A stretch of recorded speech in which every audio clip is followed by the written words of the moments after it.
Barns are red, always have been. But have you ever asked yourself why? The official story? Red paint was cheap, but that's just what they want you to believe, because barns aren't red by accident. They are red because of a coordinated psychological operation, one that's been shaping rural America for generations. And here's the scary part. It worked. Think about it. The color red surrounds you in the countryside. Barns, tractors, farmhouses. You grew up seeing it everywhere. It's tied to home, tradition, stability.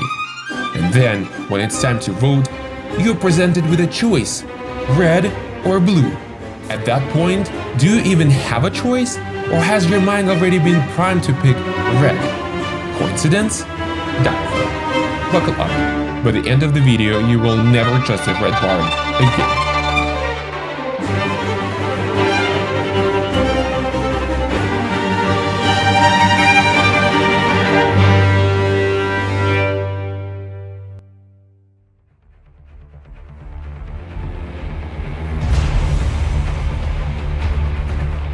We all know barns are red because of iron oxide, aka rust. Farmers in the 1800s mixed it with oil to make cheap, durable paint. Innocent enough, right? Wrong. Because red isn't just a color, it's a weapon. Studies prove that red manipulates your brain. It grabs attention, it increases aggression, it enhances memory. If something is red, you'll remember it. And guess what color has been burned into rural America's memory for generations? Red. And what color does the Republican Party use? Red.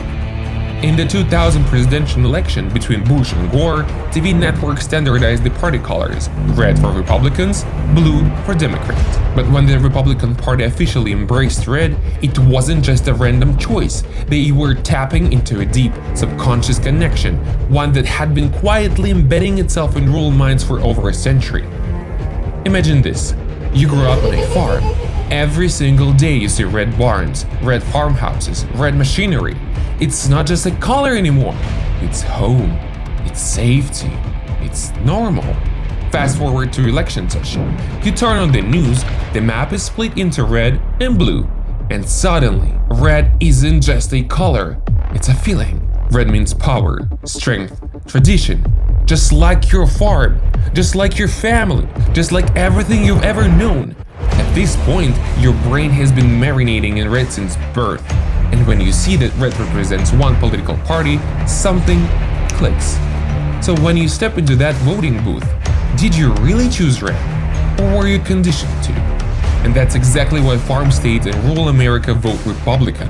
It's not about policy, it's not about beliefs, it's about decades, no centuries of subliminal programming.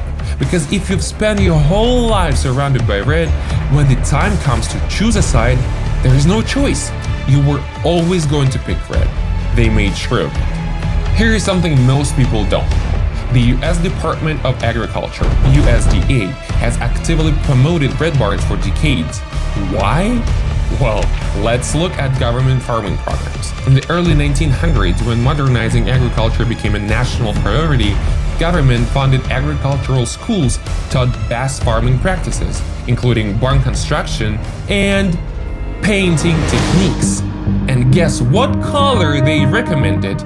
That's right, red. In fact, red was so encouraged that many early farm subsidies even helped cover paint costs for barn upkeep. Not green paint, not blue paint, red. Now, if you were a clever political strategist and you knew that rural America was already associating red with stability and trust, wouldn't it be really convenient if your party later adopted that color? The USDA set the stage. The farmers followed the standard. And by the time political colors were set in stone, the Republican Party had already won the rural aesthetic battle. Now, let's talk about the money, because nothing in America happens without someone profiting from it. Who benefits from keeping barns red? The paint industry. Standardization means predictability, and predictability means profit. If every farmer stuck to red, paint companies could mass-produce iron oxide-based barn paint cheaply and efficiently. Sherwin-Williams, Benjamin Moore, they weren't just paint companies, they were part of a larger system of visual reinforcement. And if you dig into political donations, you'll find that many major paint industry leaders have donated to conservative political causes over the years. So now, let's put it all together. Science justified red barns.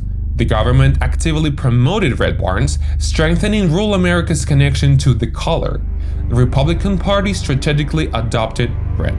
The paint industry profited from the standardization, ensuring the color never changed. That's not a coincidence. That's a long-game political strategy. The next time you drive past a red barn, don't just see a barn. See the system. See the psychological warfare. See the hidden hand controlling your choices. The only question left is, what are you going to do about it? Do your part. Share this video with everyone you know. Your family, your friends, your neighbor with the suspiciously red mailbox. Because it's time to wake up, and it's time to repaint history.